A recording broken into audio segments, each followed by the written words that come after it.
श्री स्वामी समर्थ. माझ्या सगळ्या गोडताईंचं, मैत्रिणींचं आणि स्वामी भक्तांचं माझ्या या यूट्यूब चॅनेलमध्ये मनापासून स्वागत आहे. आजचा दिवस तुम्हाला सुखाचा, समाधानाचा जावो हीच महाराजांच्या चरणी प्रार्थना करते आणि माझ्याकडून तुम्हा सर्वांना दसऱ्याच्या आणि नवरात्रीच्या खूप खूप शुभेच्छा देते आणि आजच्या आपल्या नवीन व्हिडिओला सुरुवात करते. आता घट कधी हलवावा? घट हलवल्यानंतर आपण आपल्या देवघरामध्ये जे देव आहेत त्या देवांना स्नान कधी घालायचे आहे, त्याचबरोबर देवपूजा आपण कुठल्या वेळेला करायची आहे, देवपूजा करताना काही महत्त्वाच्या गोष्टी, काही महत्त्वाचे जे नियम आहेत ते आपल्याला पाळायचे आहेत. तर आज शुक्रवारी 3:30 नंतर दुपारी जी नवमी तिथी आहे ती सुरू होणार आहे. तर ती शनिवारी 10:58 असणार आहे आणि त्यानंतर दशमी तिथी सुरू होणार आहे. तर ज्यांच्या परंपरेनुसार, कुळाचाराप्रमाणे जर तुमच्या घरी नवमीला घट उठत असेल किंवा घटाचे उद्यापन केले जात असेल तर तुम्ही हे घट जे आहेत ते 10:58 आतमध्ये उठवायचे आहेत. परंतु जे लोक दशमीला घट विसर्जित करतात त्यांनी 9:58 नंतर घट उठवायचे आहे. परंतु 9:10 राहू काल आहे हे लक्षात ठेवा. त्याच्यानंतर तुम्ही घट उठवू शकता किंवा विजय मुहूर्तावर देखील तुम्ही घट उठवू शकता. आता घरातील पुरुष मंडळींना हा घट उठवावा. शेजारी पाजारी जी छोटी मुलं आहेत किंवा कोण पुरुष मंडळी असतील त्या 5 लोकांना तुम्हाला घरी बोलवायचं आहे घट हलवण्यासाठी. आता हा जो घट आहे तो पहिल्यांदा उत्तर दिशेला हलवावा आणि त्यानंतर जी कडाकण्याची माळ आहे ती माळ सोडून ती 5 मुलांना कडाकणी त्याच्यानंतर तो प्रसाद म्हणून द्यावा. त्यानंतर घट हलवल्यानंतर आपल्याला देवघरातील आपले जे देव आहेत त्यांची पूजा करायची असते.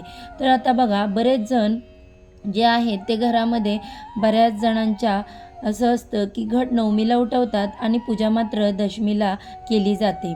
तर ही जी पद्धत आहे ती प्रत्येकाच्या कुळानुसार, प्रत्येकाच्या घराण्यानुसार असते. त्याप्रमाणे तुम्ही करू शकता. आता घटामध्ये जे उगवलेले धान आहे, अंकुर आहे, ते तुम्ही लगेच विसर्जित करायचं नाही. येणारा कोजागिरी पौर्णिमेच्या दिवशी तुम्हाला ते शेतामध्ये नेऊन ठेवायचं आहे. त्याला भूमिपूजन देखील असं म्हटलं जातं. तुमच्या घरामध्ये जशी पद्धत आहे, ज्या पद्धतीने तुम्ही ते करू शकता. जर नवमीला घट उठवत असतील तर सकाळी उठवा. दशमीला घट उठत असतील तर ती मग दुपारच्या पुढे तुम्ही घट उठवू शकता. जर नवमीला घट हलवले तरी देखील जी देवतांची तुमची पूजा जी आहे ती तुम्हाला दशमीलाच करायची आहे. घट उठवल्यानंतर तुम्ही लगेच देवांची पूजा करू शकता, कारण की ज्या दिवशी नवमी आणि दशमी एकत्रित आलेले आहेत. दुसरे म्हणजे आपल्याला दसऱ्याच्या दिवशी आपल्या देवघरातील देवांची पूजा करायची आहे, सरस्वती पूजा करायची आहे. त्यानंतर तुम्ही घट उठवल्यानंतर जो अखंड दिवा आहे तो तुम्हाला उचलून साईडला ठेवायचा आहे. नंतर देवघर साफ करून स्वच्छ करून घ्यायचं आहे. बघा, तुम्ही 9 दिवस आपल्या देवांची पूजा केलेली नसते तर ते जे देव आहेत, देवांच्या मूर्त्या ज्या आहेत विविध धातूंच्या, त्या काळवंडलेल्या असतात किंवा त्याच्यावरती धूळ जमा झालेली असते, ती तुम्हाला स्वच्छ धुवून पुसून घ्यायची आहेत. त्यानंतर तुम्हाला जे जुने वस्त्र आहे ते बदलून घ्यायचे आहेत. आता आपल्याला देवदेवतांना स्नान घालायचे आहे आणि त्यांना शुचिर्भूत करून नवीन वस्त्रावरती पुन्हा विराजमान करायचं आहे. हे देवतांची आपल्याला स्नान घालून षडोपचारी पूजा करायची आहे. उद्याच्या दिवशी तुम्हाला देवपूजा करण्याची योग्य वेळ कोणती आहे तर बघा, दशमी तिथीला आपण देव आहेत त्या देवतांची पूजा करतो. त्यासाठी 10:58 नंतर दशमी तिथी सुरू होत आहे. यासाठी तुम्ही सकाळी जे देव उठवले तर देखील आपल्याला दशमी तिथी सुरू झाल्यानंतर म्हणजेच 11च्या नंतरच देवांना स्नान घालायचं आहे. या दिवशी तुम्ही पंचोपचारे पंचामृताने देवांना स्नान घालू शकता, दुधाने अभिषेक करू शकता किंवा पंचामृताने अभिषेक करू शकता. देवांच्या मूर्ती तुम्हाला स्वच्छ करून घ्यायच्या आहेत. देवपूजा करत असताना तुम्हाला ही एक गोष्ट टाळायची आहे. ही एक पहिली चूक जी आहे ती तुम्हाला करायची नाही. ती म्हणजे तुम्ही जो अखंड दिवा लावलेला असतो तो अखंड दिवा फुंकर मारून अजिबात विझवायचा नाही. तो आपोआप शांत होऊ द्यावा. त्यानंतर जे धन धन उगवलेलं आहे, जे अंकुर आहेत ते लगेच विसर्जित करू नये. या दिवशी घट विसर्जित केला जात नाही. या दिवशी जे अंकुर आहेत घटामध्ये उगवलेले, तर आपण जेव्हा दसऱ्याच्या दिवशी देवांची पूजा करतो त्या देवतांवर ते अर्पण केले जातात. त्यासाठी धन आपल्याला लगेच विसर्जित करायचं नसतं.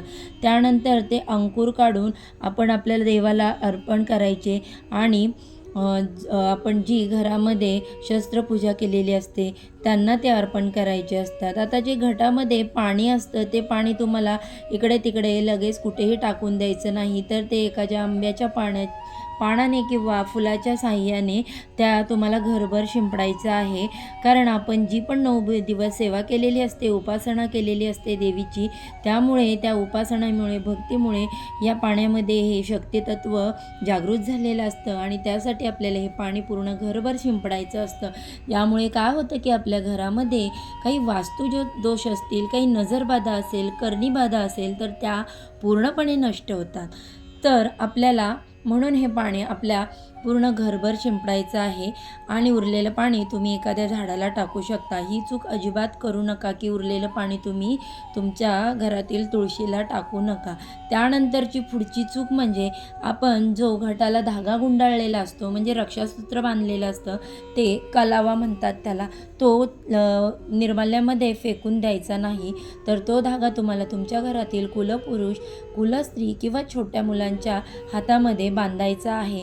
कारण या धाग्यामध्ये आपण 9 दिवस देवीच्या केलेल्या आराधनेचे, पूजेचे देवी तत्व, शक्ती तत्व जागृत झालेलं असतं. त्यामुळे हा धागा आपल्याला हातावरती बांधायचा आहे. त्यामुळे काय होतं की आपल्यावर येणारं प्रत्येक संकट हे दूर होतं किंवा त्याचं निवारण होतं आणि देवीचे आशीर्वाद कायम आपल्याबरोबर राहतात.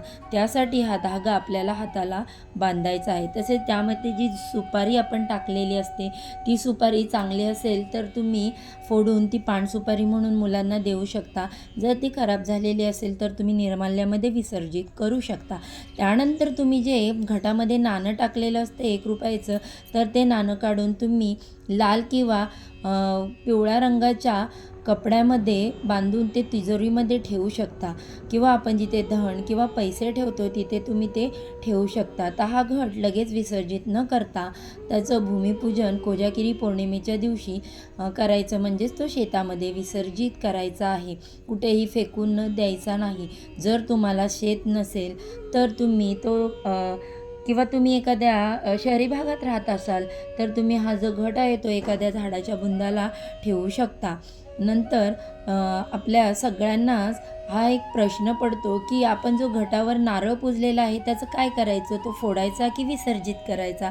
तर बघा, प्रत्येकाच्या पद्धतीनुसार, कुळाचारानुसार पद्धती ज्या वेगवेगळ्या असतात.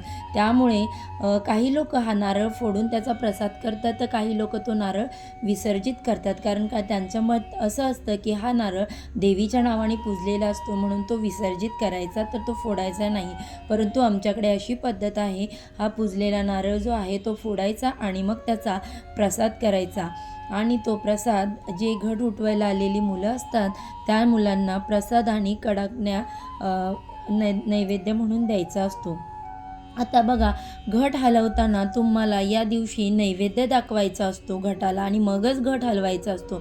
तर त्या दिवशी तुम्ही पुरणपोळीचा नैवेद्य दाखवू शकता. जर तुम्हाला पुरणपोळीचा नैवेद्य करणं शक्य नाही झालं तर तुम्ही दही भात किंवा साखर भात देखील दाखवू शकता. परंतु नैवेद्य न दाखवता तुम्ही घट उचलायचा नाही. तर बघा, अशा पद्धतीची बरीचशी माहिती मी आज तुम्हाला या माझ्या व्हिडिओमध्ये दिलेली आहे. ती माहिती जर तुम्हाला आवडली असेल तर पटकन जाऊन माझ्या चॅनेलला सबस्क्राईब करा. तसेच बाजूला असणारं बेल आयकॉन क्लिक करा, ज्यामुळे मी माझ्या चॅनेलवरती जेव्हा पण नवीन व्हिडिओ अपलोड करेल त्याचे नोटिफिकेशन अगदी सहजपणे तुमच्यापर्यंत पोहोचेल आणि तुम्ही एक पण व्हिडिओ मिस करणार नाही. चला तर मग आजचा व्हिडिओ आपण इथेच संपूया आणि उद्या अशा छानशा माहितीबरोबर, छानशा व्हिडिओबरोबर पुन्हा भेटूया. सर्वांना श्री स्वामी समर्थ. जय जय स्वामी समर्थ.